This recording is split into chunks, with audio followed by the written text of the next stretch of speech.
Questioner. I find that I am totally motivated by desire for pleasure and fear of pain. However noble my desire and justified my fear, pleasure and pain are the two poles between which my life oscillates. Same happens to you? You chime with his question? Yeah.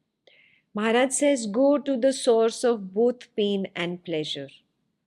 Go to the source of both desire and fear.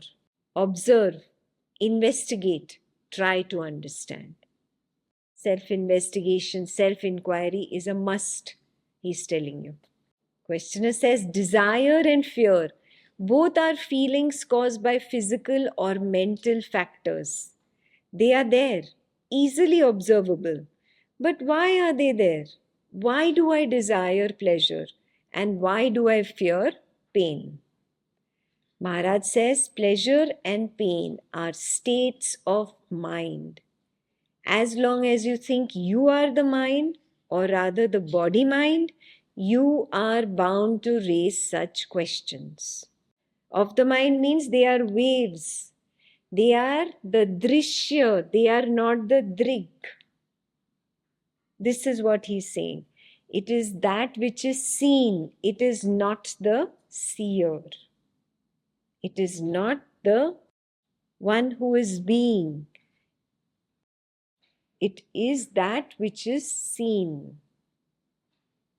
They are states of the mind. Become very clear about this. If you jump into the mind or you jump into the body mind, then you are going to raise such questions. If you stay as the witness of them, you will know it's the pleasure is of the mind, not mine. The pain is of the mind, not mine. Questioner. And when I realize that I am not the body, shall I be free from desire and fear? Maharaj says, as long as there is body and a mind to protect the body, attractions and repulsions will operate. Please highlight. You are expecting that the attraction and repulsion will disappear. Are you seeing this? Is your expectation correct? It's wrong. The attraction and repulsion is not going to disappear. Yeah? Let's see what Maharaj says next. They will be there, out in the field of events, but will not concern you. That's exactly what you're doing in your samadhi practice. You are staying as a witness, far away from that feeling which is trying to attract you, far away from that thought which is very repulsive. At a distance, this is the practice. You are not jumping in. It is of no business of mine. Yes, it will not concern you once you establish here. The establishing here is the key. 5 minutes practice is sufficient? 5 days practice is sufficient? 5 months? 5 years? Continuously, because attractions and repulsions will be there till the body vanishes. So even the Buddha got enlightened at 36.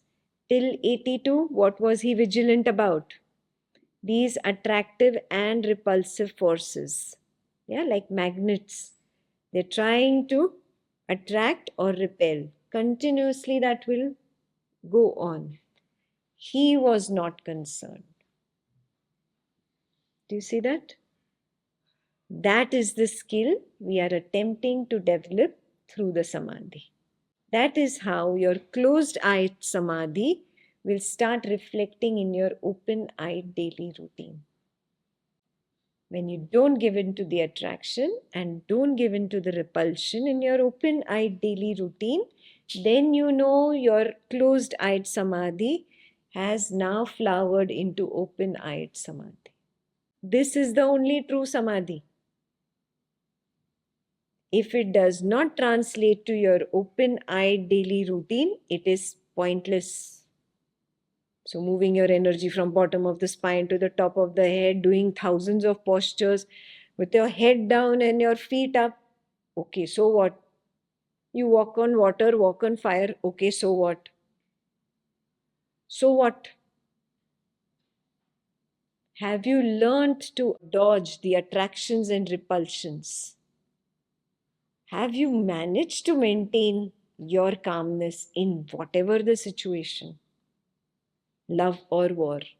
Are you able to stay as that sthirata, as stability, as equanimity itself? No? Then what's the point of all your acrobatics? Please use a boat. Don't try to walk on water. Wear chappals. Don't try to walk on coals. It's pointless. Stop trying to move that energy from your bottom of the spine to the top of the head. Learn to talk properly to your spouse instead. What nonsense all that is. And you think you're on the spiritual path, puffing and panting and breathing, thinking puffing and panting and breathing is going to change you as a person. No, it doesn't. Wake up and see the truth. If samadhi does not translate to open-eyed samadhi, it is pointless, futile. Drop, give it up, let it go. It's not taking you to enlightenment. Is this very clear?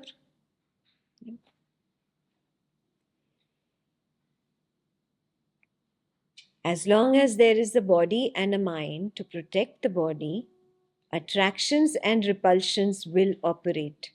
They will be there, out in the field of events, but will not concern you. The focus of your attention will be elsewhere. You will not be distracted. Yeah? Keep that as your goal, that I will never be distracted. I will always be unconcerned by whatever events happen. That is my goal. Questioner, still they will be there. Will one never be completely free? Maharaj says, you are completely free even now. What you call destiny or karma is but the result of your own will to live. You want to live. That is why that has manifested in front of you. How strong is this will? You can judge by the universal horror of death. The will to live, Jijivisha he is talking about. Because you have Jijivisha, the will to exist, to live, to become, you have projected your personal world. And because you have the will to live, you have the corresponding fear of death because you don't want what you have projected to die. Do you see this? So whatever is happening, you can't say now, can I be completely free? Arey, you projected it. You wrote the story, you hired the actors, you made them act, you shot the whole movie, you edited it, you compressed it, you uploaded the movie, now it's running. Now you're saying, no, interval, stop, I want to end the movie. Is it going to end now? Who created it? You. So you will have to watch it till the end. Is this clear? That is the meaning of Jijivisha, the projection that comes out of the desire to be, to exist. It is your own will to live. Waking, dreaming, and deep sleep is all the projection of Jijivisha. It is one projection, one single projection. You start seeing it after the walls collapse. Then you don't see them separately. It's all one. Just one projection there and then not there, and then there and then not there and then not there. And slowly, it's of no concern of yours. It's there, it doesn't matter. It's not there, it doesn't matter. It becomes one waking thought, one dream thought, completely harmless, like a paper out there, sitting over there, which doesn't even bother you.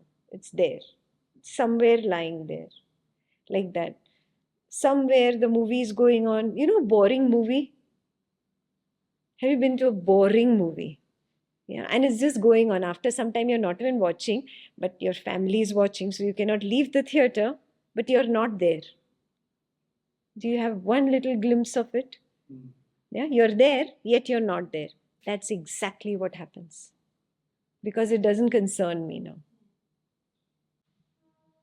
So he says, you are completely free even now. What you call destiny or karma is but the result of your own will to live. That is jijivisha in Sanskrit. How strong is this will? You can judge by the universal horror of death. Because you have this trishna, this jijivisha, you want to live, that is why you have fear of death. The moment this jijivisha drops, you become fearless. You don't care for death. Yeah, because you see that I was never born. When you see I was never born, how will I die? That which is never born can never die. Yeah, you see yourself simply as an arising. See, one arising, the I came up. Again, another arising, the body, mind, person came up. See, the world came up. And it disappeared also. It disappeared. It disappeared. What is my reality?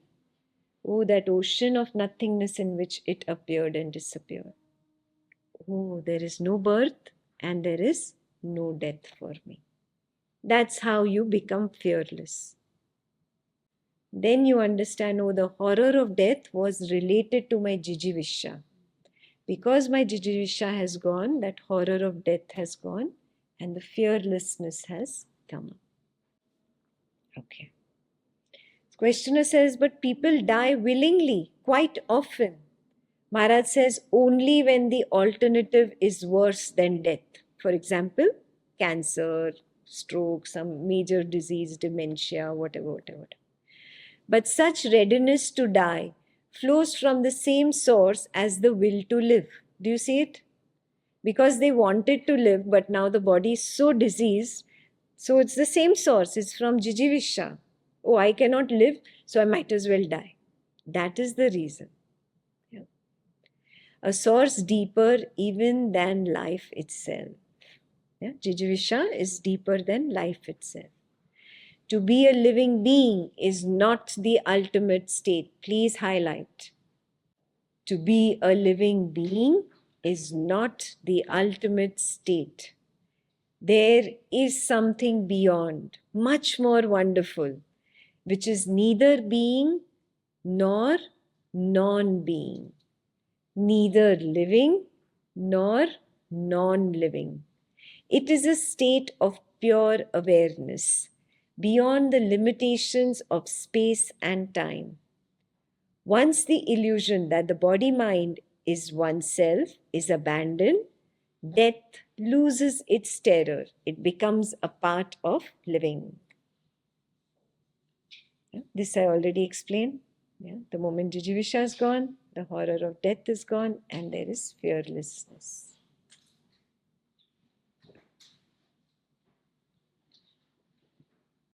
So attempt to get to that wonderful place, that sweet spot of awareness that Maharaj is speaking about.